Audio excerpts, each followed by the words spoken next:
Friends, my name is Ayushi and आपका स्वागत है मेरे न्यू ब्लॉग में। तो आज बात करेंगे हम ईरान इज़राइल युद्ध 2026 की। क्या है पूरा मामला, आइए जानते हैं। 2026 ईरान वॉर मध्य पूर्व का एक बड़ा सैन्य संघर्ष है जो 28 फरवरी 2026 को शुरू हुआ। इस युद्ध की शुरुआत तब हुई जब इजराइल और यूनाइटेड स्टेट्स ने मिलकर ईरान के कई सैन्य और सरकारी ठिकानों पर हवाई हमले किए।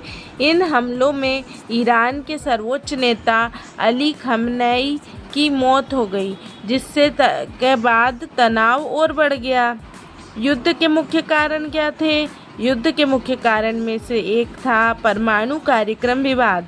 इजराइल का आरोप है कि ईरान परमाणु हथियार बनाने की कोशिश कर रहा है।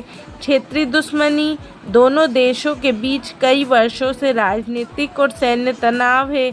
मध्य पूर्व की राजनीति, ईरान के समर्थक संगठक जैसे हिजबुल्लाह भी इस संघर्ष में शामिल हो गए। युद्ध कैसे बढ़ा, आइए जानते हैं। 28 फरवरी 2026 को इजराइल अमेरिका ने ईरान पर बड़ा हवाई हमला किया। इससे जवाब में ईरान ने इजराइल और कई अमेरिकी ठिकानों पर ड्रोन और मिसाइल हमले किए।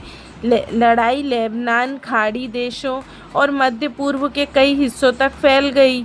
ताज़ा हालात, ईरान का दावा है कि हजारों नागरिक ठिकानों को नुकसान हुआ और कई लोगों की मौत हो गई।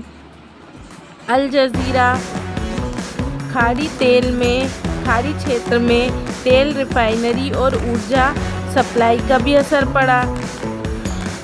अभी तक कोई स्थायी युद्ध विराम नहीं हुआ है और संघर्ष जारी है। दुनिया पर असर क्या हुआ इसका, आइए जानते हैं। तेल की कीमत में बढ़ोतरी, वैश्विक राजनीति में तनाव, तीसरे विश्व युद्ध की आशंका पर चर्चा होती है। निष्कर्ष इसका ये है कि ईरान इजराइल युद्ध सिर्फ दो देशों का संघर्ष नहीं, बल्कि इसका पूरा असर पूरे मध्य पूर्व और दुनिया की राजनीति और अर्थव्यवस्था पर पड़ रहा है। इजराइल ईरान वॉर अभी पूरी तरह से रुका नहीं है। ताज़ा जानकारी के अनुसार दोनों तरफ से मिसाइल और हवाई हमले अभी भी हो रहे हैं। ईरान ने कहा है कि जब तक हमले जारी हैं तब तक सीज फायर युद्ध की विराम की बात नहीं होगी। अमेरिका ने इजराइल के ठिकाने पर और ईरान के कुछ ऊर्जा ठिकानों पर हमला रोकने को कहा, जिससे तनाव थोड़ा कम हो सकता है।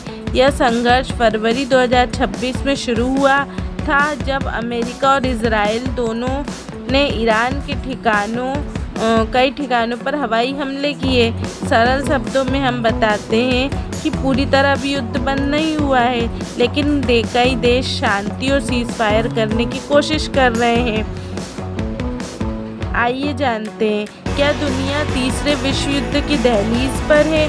अमेरिका, इजराइल और ईरान के बीच बढ़ता तनाव, रूस यूक्रेन युद्ध और चीन ताइवान विवाद और कई क्षेत्रों में चल रहे संघर्ष दुनिया को एक खतरनाक मोड़ पर ला खड़ा कर रहे हैं। विशेषज्ञों की चेतावनी है कि अगर कभी परमाणु युद्ध हुआ और दुनिया की लगभग 12,000 न्यूक्लियर मिसाइल का इस्तेमाल हो गया तो इसके परिणाम मानव सभ्यता के लिए विनाशकारी होंगे।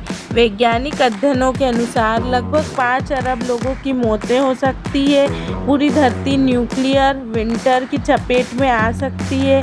कई क्षेत्रों में 10 साल तक बर्फ और अंधकार जैसी स्थिति बन सकती है। परमाणु विस्फोटों से निकलने वाले आग के गोले 100 मिलियन डिग्री सेल्सियस तक गर्म हो सकते हैं।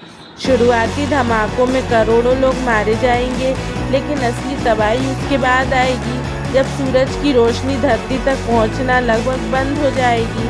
न्यूक्लियर विंटर के बड़े प्रभाव, सूरज की रोशनी को रोकने वाली कालिख से पूरी दुनिया अंधेरा, तापमान में भारी गिरावट, कुछ जगहों पर -20 से -30 डिग्री सेंटीग्रेड, ओजोन परत को भारी नुकसान और खतरनाक यूवी किरणें, खेती और फूड सप्लाई सिस्टम का लगभग खात्मा हो जाना है। विशेषज्ञों का मानना है ऐसी स्थिति में भी अमेरिका और न्यूजीलैंड जैसे दूरस्थ समुद्री देशों में जीवन की कुछ संभावना बच सकती है।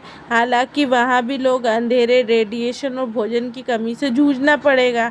सच यही है कि परमाणु युद्ध में कोई विजेता नहीं होता, केवल मानवता की हार होती है।